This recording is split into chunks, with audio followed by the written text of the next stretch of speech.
From our 7 Tasmania studios, your nightly news with Kim Miller begins now. Good evening, everyone. Thanks for joining us. First tonight, a large number of youth justice workers remain suspended and some works to improve the Ashley Youth Detention Centre are at a standstill. The details have been made public at a hearing into the recommendations of the Commission of Inquiry's final report, which also learnt of ongoing problems in the state's child detention system.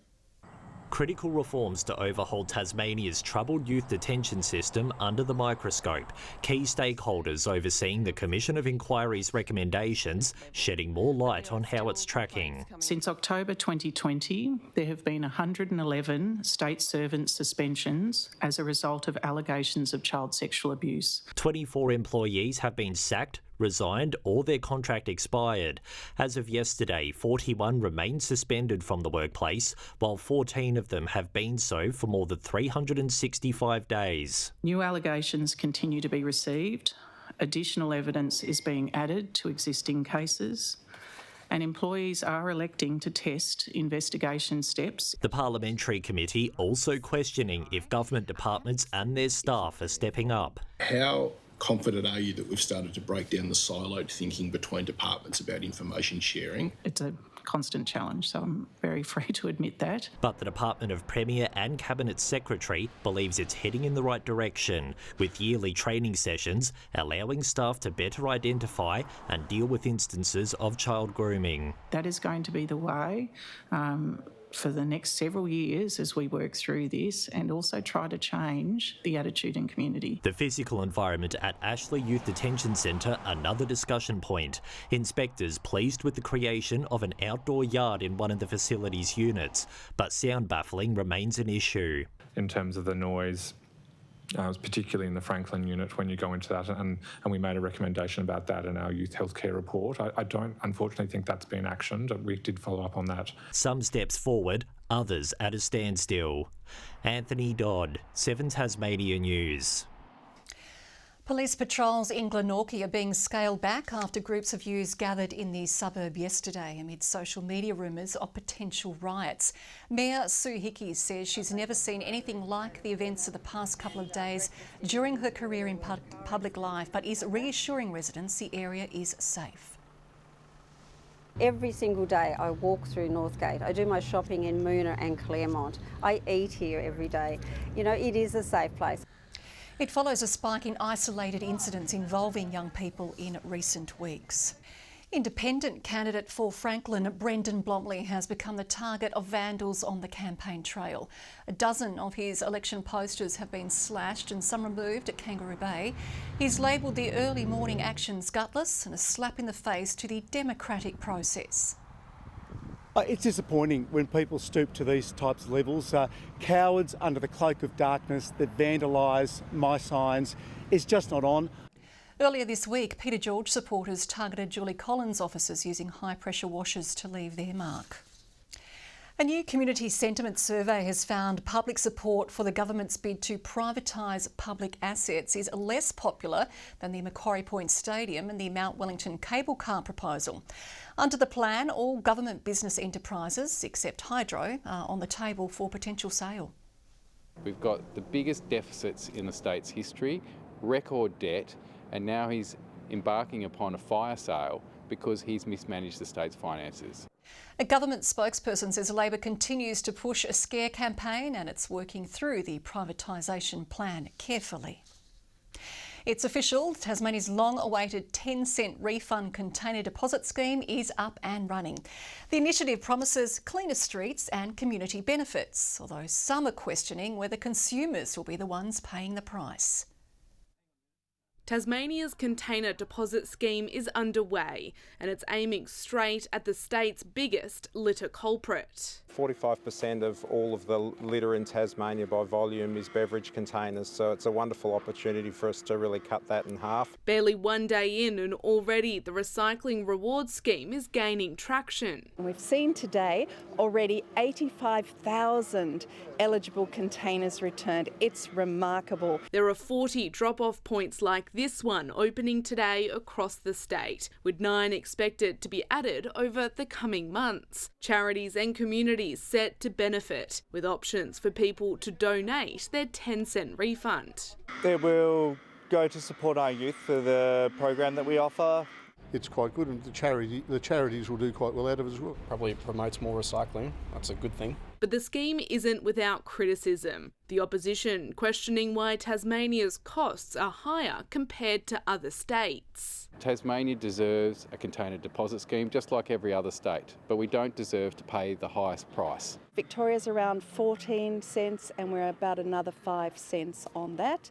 And that is due to our geographic isolation. That cost is being passed on to consumers, with drink prices expected to rise by 22 cents per container. Maybe people will end up buying less cans of drinks, which will reduce the problem further. If it works, it's a good thing, and then you get rubbish off the side of the road. Lily Thompson, 7 Tasmania News.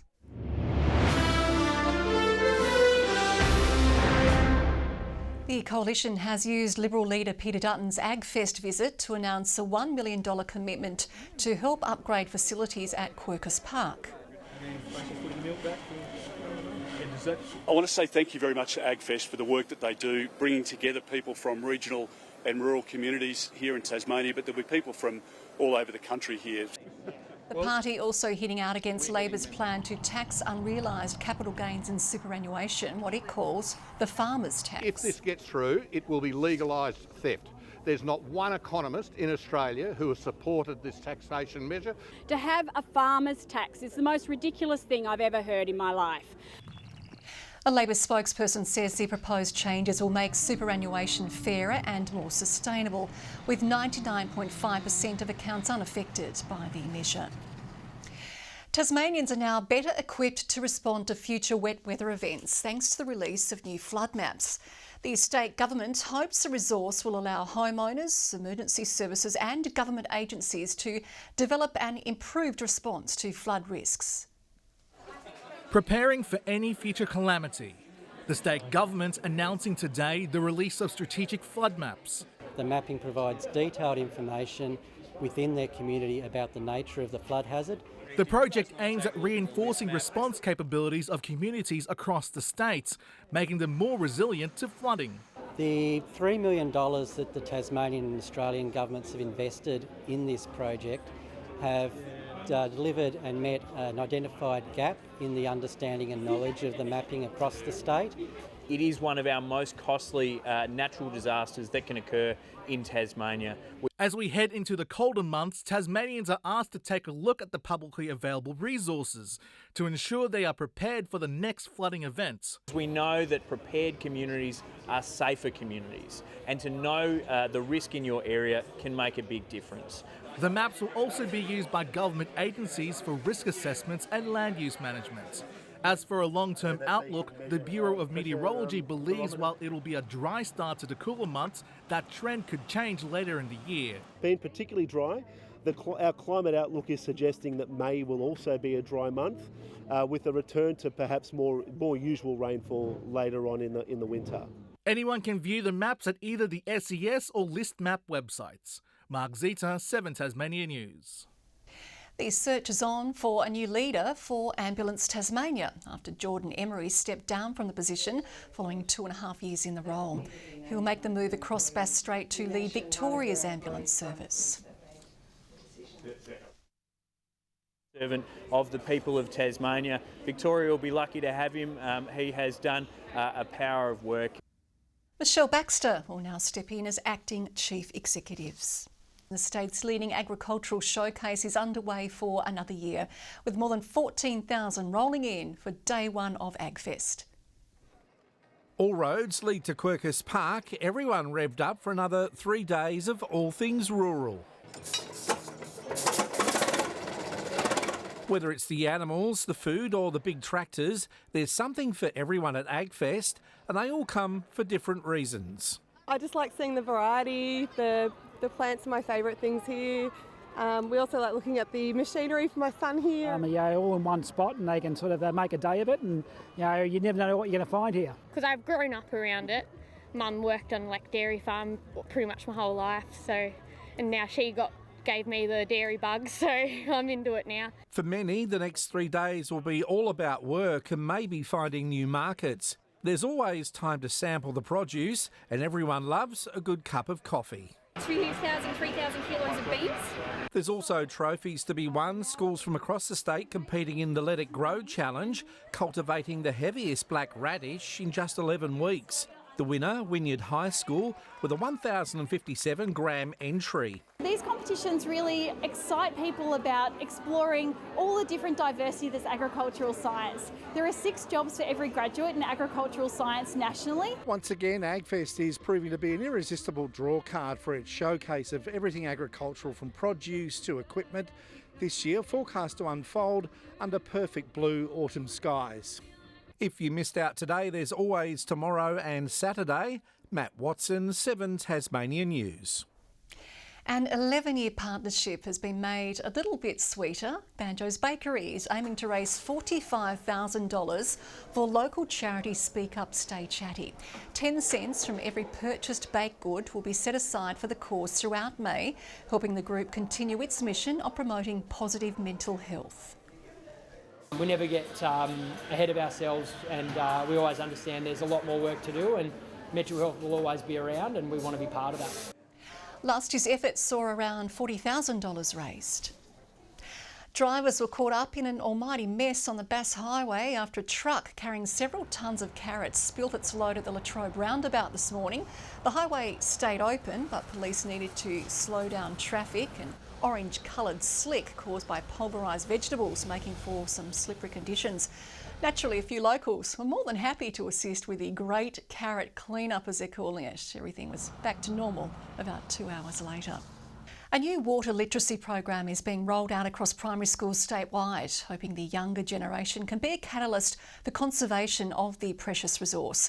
The Water Guardians Initiative offering storybooks and a suite of online educational tools. Taking lessons outside the classroom, TasWater plunging primary school students into its Water Guardians school education program. The program comprises online resources, free storybooks. There's a whole lot of in-class learning materials as well. The organisation is hoping to boost water literacy statewide, equipping the next generation with the skills and knowledge to protect Tasmania's water supplies. We have some of the best drinking water in the world in Tasmania, and it's so important that we take care of it. These students are already leading the charge on sustainability efforts, knowing what harmful litter can end up in our waterways. A lot of fishing, pollution, pretty much everything that we use from day-to-day life. Pesticides, fertilisers, fishing lines, manure. It's also septic tank waste, oils. The program books features some of Tassie's most iconic animals and landmarks. Spotted quoll, there's some sort of prey bird, a possum, and a lot of other native Tassie creatures. The Fairy Friends helping to guide students through Tasmania's diverse landscapes, from mountains, streams and rivers. We wanted the storybooks to be written in a way that would be easy for people to connect to. So having our native animals and our local areas would help people connect with the messages that we're trying to share. I loved the illustrations in the storybooks, and it made it so much easier to understand what was happening. These students taking what they've learnt, now hoping others will take a leaf from their book. Trying not to put lots of different litter and pollution into your just on the grounds. And Rebecca Gaidaneris, 7 Tasmania News. A Tasmanian cancer survivor is about to mark the 1-year anniversary of his diagnosis by embarking on a superhuman feat. On Saturday, Matt Duggan will begin a 12-day marathon from Cockle Creek to Stanley, raising funds and awareness for bowel cancer. About 550 Ks in total, so roughly looking at doing 45 Ks a day, so a bit over a marathon a day. The 36-year-old is determined to encourage other young Tasmanians to get checked. Now, every year in Tasmania, bowel cancer is the 4th highest diagnosed cancer here, but it's also unfortunately the 2nd highest cancer that will attribute to someone's death. Matt's already raised $50,000.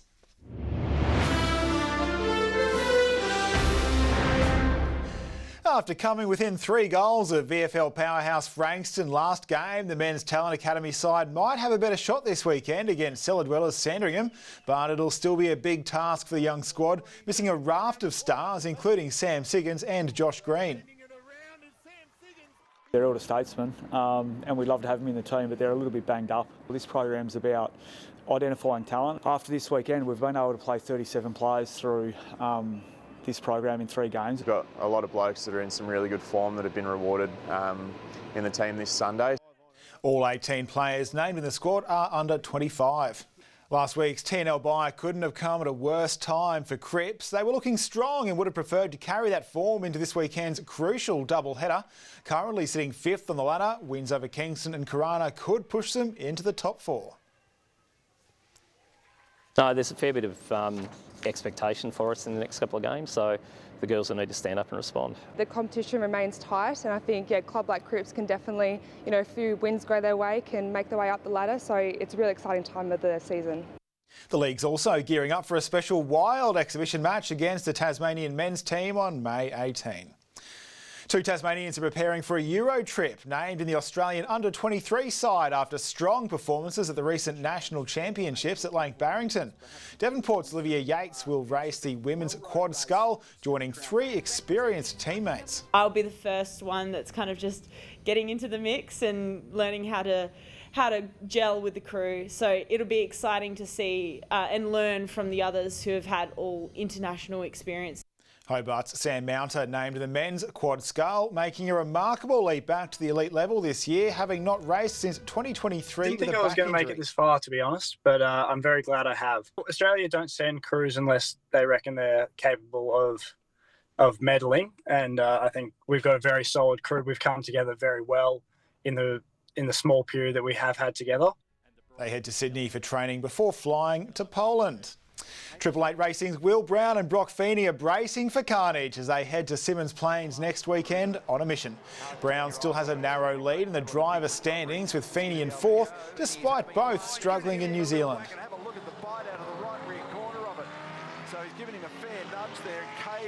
I think we still made the best of probably a bad weekend for us. So still leading the championship, but would love to get down to Tassie, hopefully win some races, and I'd love to get a pole position. Teams all head straight to Hobart on Wednesday for a street party before the Tasmanian Super 440 begins Friday next week. Yeah, can't wait, Kim. It's going to be a big week and a bigger weekend. Thank you, Nick. Well, Kaya joins us next with the weather forecast. Good evening. Hobart and Devonport recorded 15 today, 17 in Launceston and also Burnie. We saw 17 on King Island, Smithton and at Low Head, 16 at St Helens and Friendly Beaches. Flinders Island and Ouse both 15, 14 in Grove. Strawn 13, 13 also in Laiwini after an overnight low of -7 degrees. Very cold. Cloudy conditions are also seen across southwestern Tasmania and King Island with mostly clear conditions elsewhere. Areas of low-level cloud were over eastern parts of the mainland as high cloud lies over the top end, Cape York and southwestern parts of WA. Tomorrow the high shifts over Victoria, extending a ridge across the state and much of the continent.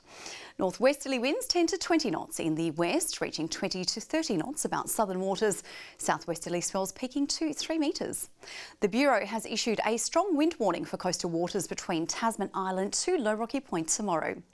The mornings are certainly cooling down, and in saying that, we have a frost warning with temperatures plummeting to below -1 degrees in parts of the central north, Midlands and upper Derwent Valley. Somewhat cloudy in the south tomorrow. Hobart, Huonville and Campania all expecting a high of 17 degrees. 18 are mostly sunny in Launceston, partly cloudy in Devonport 17 and much the same in Georgetown with 16 the maximum. Cloudy skies extending to the west, Burnie 17, 16 in Strawn and 18 the top in Wynyard. A fine day on the cards for St Helens, 17, similar conditions in Swansea 18, 16 in Port Arthur with some cloudy skies expected there. Fine on Saturday after a morning frost about the south at first. Remaining fine on Sunday with freshening north to northwesterly winds. And on Monday, showers developing about the north and west with possible evening thunderstorms firing up about the west.